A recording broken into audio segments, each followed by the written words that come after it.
আমার কাছে সবসময় পিঠা বানাতে খুব ভালো লাগে। সেটা যেকোনো পিঠাই হোক, যেকোনো পিঠাই কিন্তু আমার বানাতে অনেক ভালো লাগে। সেইজন্য বেশিরভাগ সময়ই দেখা যায় যে আমি বিকেলের নাস্তায় পিঠাই বানিয়ে থাকি। সেটা শীতকাল হোক বা গরমকাল যেকোনো সময় কিন্তু পিঠাটা আমার অনেক বেশি পছন্দের। তো এখানে হচ্ছে আজকে আমি একটা পিঠা বানাবো। আর এর জন্য এখানে আমি ময়দা নিয়েছি, লবণ নিয়েছি আর এটাকে ভালো করে মিক্স করে নিয়েছি। সাথে একটু তেল দিয়ে আবারও ভালো করে মিক্স করে তারপর হচ্ছে সামান্য পানি দিয়ে একটা ডো তৈরি করেছি। যেভাবে আমরা সকালবেলা রুটি খাওয়ার জন্য ডো তৈরি করি, রুটি বানানোর জন্য সেই ডোটাই তৈরি করেছি সেম সেরকমই। তো এখানে হচ্ছে অল্প করে আমি ডো নিয়ে তারপর হচ্ছে আমি একটা বড় রুটি বানাচ্ছি। আর এই রুটিটা বেলা হয়ে গেলে আমি চারপাশ থেকে কেটে ছুরি দিয়ে আমি হচ্ছে চারকোনা শেপ করে নিব। আর এটাকে এইভাবে করে দেখেই বুঝে নিতে হবে যে আমি এটা কিভাবে ডিজাইন করতেছি। এই ডিজাইনটা কিন্তু খুবই সহজ কিন্তু দেখতে অনেক কঠিন মনে হয়। তো আমি হচ্ছে একদম ইজি করেই এই পিঠাটা বানিয়েছি। আর এইখানে মাঝখানে আমি একটু পুর দিয়ে দিচ্ছি। এই ডিজাইনটা কিন্তু হঠাৎ করে কেউ যদি দেখে তাহলে কিন্তু অবাক হবে যে এই পিঠাটা কিভাবে বানালাম বা ডিজাইনটা কিভাবে করলাম। মানে আমিও যখন ১ম দেখেছিলাম তখন আমিও কিন্তু অবাক হয়ে গেছি। মানে এত সুন্দর ডিজাইন এটা কিভাবে করেছে, পাপড়িগুলো কিভাবে আনলো। মানে আমার কাছে খুব অবাক লেগেছে। তারপর হচ্ছে আমি যখন ট্রাই করলাম দেখলাম যে এটা তো একদম পানির মতো সহজ, খুবই সহজ। আসলে যেকোনো কাজই কিন্তু জানলে সহজ, না জানলে অনেক কঠিন।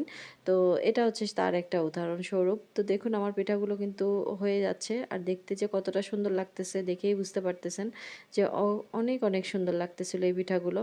তো আমি যখন ফার্স্ট টাইম দেখেছিলাম আমি মনে, মনে ধরে নিয়েছিলাম যে এটা আমি করবই করব। কারণ আমার কাছে অনেক ভালো লেগেছিল এই ডিজাইনটা। এটা অনেক সুন্দর দেখুন কত সুন্দর লাগতেছে। তো আমি একটা, একটা করে সবগুলো পিঠাই বানিয়ে নিয়েছি। আমি খুব বেশি পিঠা বানাইনি। পারবো কি পারবো না সেটা চিন্তা করি কিন্তু খুব অল্প করেই আমি ডো মেখেছিলাম। আর এই অল্প ডো দিয়েই কিন্তু আমি পিঠাগুলো বানিয়েছি। আর খুব সুন্দর হয়েছে মাশাআল্লাহ। আর পিঠার ভেতরে আমি কিন্তু নারকেল আর হচ্ছে গুড় দিয়ে একটা পুর তৈরি করেছিলাম। সেই পুরটাই পিঠার ভেতরে দিয়েছি। আর এটা খেতে যে কি মজা হয়েছে, দেখতে যেমন সুন্দর হয়েছিল, খেতেও কিন্তু অনেক মজার হয়েছিল।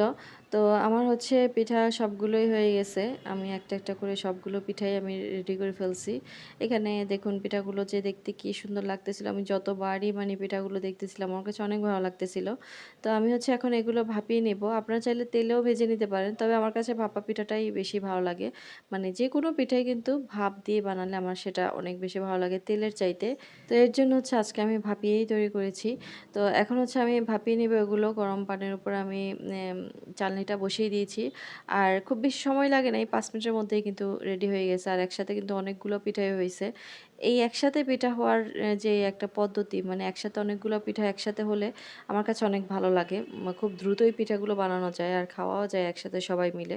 তো দেখুন আমার পিঠাগুলো কিন্তু একদম রেডি, একদম পারফেক্ট। এই পিঠাগুলো কিন্তু যেকোনো বিয়ে শাদিতেও বানালে অনেক ভালো লাগবে।